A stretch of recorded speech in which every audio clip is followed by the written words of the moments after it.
Welcome back, everyone. Many of you will be hitting the department stores this weekend for some last-minute back-to-school shopping. I know many people leave it to the last minute, but before you guys head out, we do have a few tips and tricks, and we also have Morgan Almer from Financial Advisor from Village Family Servicing Center. Yes, thank you for having me. Good morning. Good morning. This is like a time of year where we're just shoveling out money for school stuff, and it keeps going up. Absolutely, and this is the second biggest shopping season behind the holidays Really? in the country. And if you haven't noticed, retailers are starting to start back-to-school shopping earlier and earlier and earlier.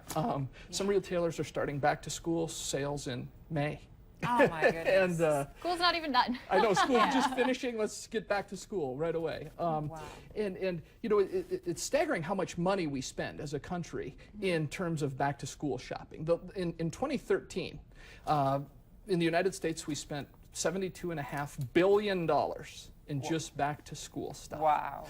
And I mean, that's including, because if you think about it, and this is why families spend so much money, is you have to buy the backpacks, the shoes, the clothes, like you were saying. I mean, it all adds up so quick. Even the small things for the classroom. Some classes require you to bring a book or Kleenex or wipes or whatever. Its own 3-ring binder. I mean, that's a whole list. Absolutely, yeah, and that has changed over the years. I mean, now we can go to some retail stores and they have racks where if your child is going to this school in this grade, here's a list of stuff they need. And it doesn't help when schools are, over budget and there's no money to give them, so then they ask parents to supplement. Right, parents to supplement. And if the parent doesn't, then the teacher sometimes ends up going out of their own pocket to supplement some of those things. So we have a graphic.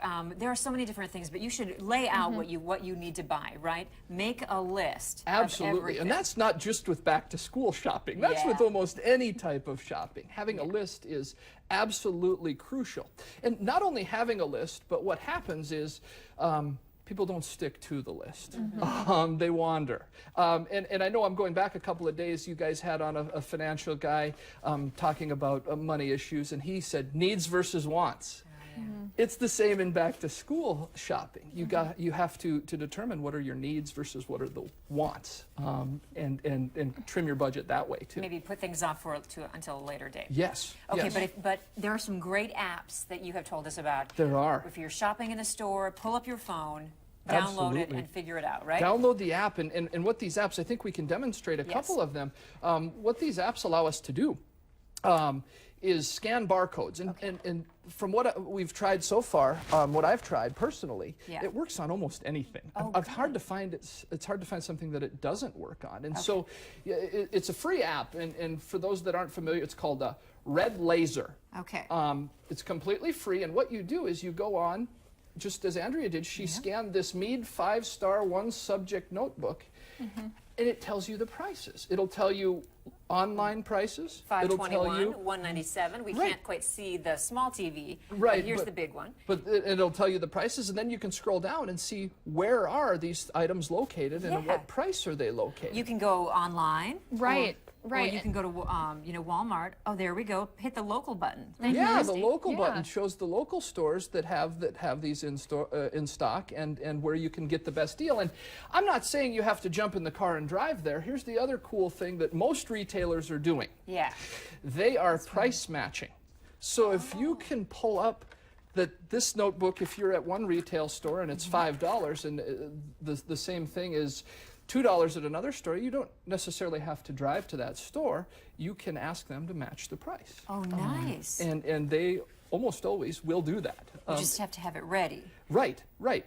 Well, and this can be a way to also, if you do have a budget already planned in place, then you go to the store, something's a little more than you were expecting, you can double check. Absolutely. I budgeted my pencils or my box of pens for this much, and this is what their store is saying. And the other thing that this app does is it shows you comparable products. So, maybe you can find something very similar, maybe a generic brand that is half the price, and it brings those up as well. And again, it gives you the online options too. Lots and lots of people are going to online shopping now.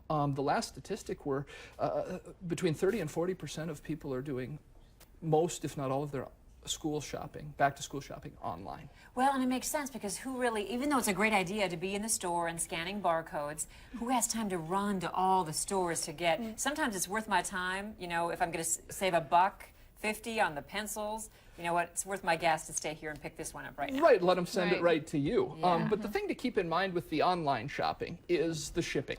Right. You know, the price might look a lot better, but they might charge you $5.95 for shipping, and then that erases all the costs that you had going into the transaction. So you have to think about maybe you can go in with a friend, or if you have multiple kids in the family, get over a certain dollar amount, and then you might get the free shipping. 'Cause sometimes Absolutely. it's $50, sometimes it's, you know, 100. Yeah, no, it is. And if you hit that plateau, then it's free shipping, and then you can, you know, split it up once you get it. It's a great idea. Okay, all right. What else should we touch on? Well, like we were talking about before too, this might be an opportunity, I know you were saying this earlier, to kind of teach your kids too to plan ahead Yeah. even as kids, to have a budget. And you know, if it's, you get the plain yellow notebook, you have to decorate it yourself instead of getting this one with all the sparkles and stuff. Absolutely. This is a great lesson in budgeting.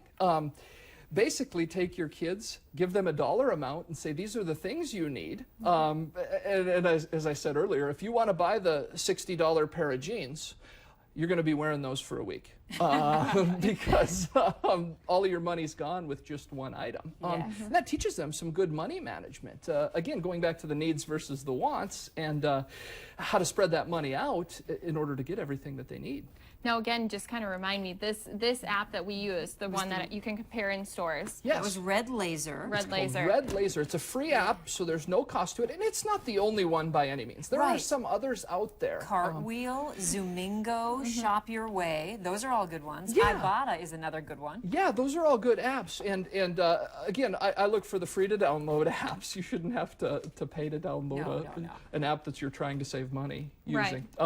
But for example, you mentioned Cartwheel. Cartwheel is specific to Target, and having that app on your phone, there's all kinds of deals all the time at Target, different deals every day. Another thought is to follow. You know, social media is becoming bigger and bigger and bigger every day. Like and follow your favorite stores on Facebook, on Twitter, and they will send you deals or discounts. Maybe it's for that day, maybe it's for that week, and you're updated all the time as to what deals they have going on. Yeah, no kidding. So this is the Cartwheel one. Do we want to show that, what it looks like, so people can say, hey, Target, Cartwheel? Yeah, this is a that's- very common app. It is, isn't Well, it? and that's good even for groceries, because I know a lot of people, when they go back to school, forget about the school lunches. You're going to be maybe packing some more food, and they'll be learning, so they come home hungry, and you need snacks and everything like that. So you can use this for groceries, for the notebooks, for clothes. Absolutely, you could use it for virtually anything. It's a really neat deal. Okay, we're pulling up a few of them as we go through. And Ibotta. Okay, so any final thoughts as we go through some of these apps and let people know? You know, the main thing is always to keep your spending in check. It's too easy to go over. It's so easy. In society, we've made it a lot easier with credit and things like that. In a perfect world, what we would do is we would take a look back and look at last year at how much money you spent on back-to-school items. Then going forward, plan for that amount the next year. These are periodic expenses. I know I've been on and we've talked budgeting before. These don't come up every single month. But if you treat back to school shopping like a monthly expense and you set aside, say, $50 a month every single month into a savings account, when school season rolls back around, you will have $600 in a savings account for your back There to you go. school You won't shopping. have to worry. That's part of thinking ahead, planning ahead, all good tips. Yeah, Morgan Ulmer, Village Family Service Center, thank you very much. We'll have you on Thank you, again because guys. we're always dealing with money concerns. Thank you. you. Okay, stay close. We'll be right back cooking up some shrimp tacos.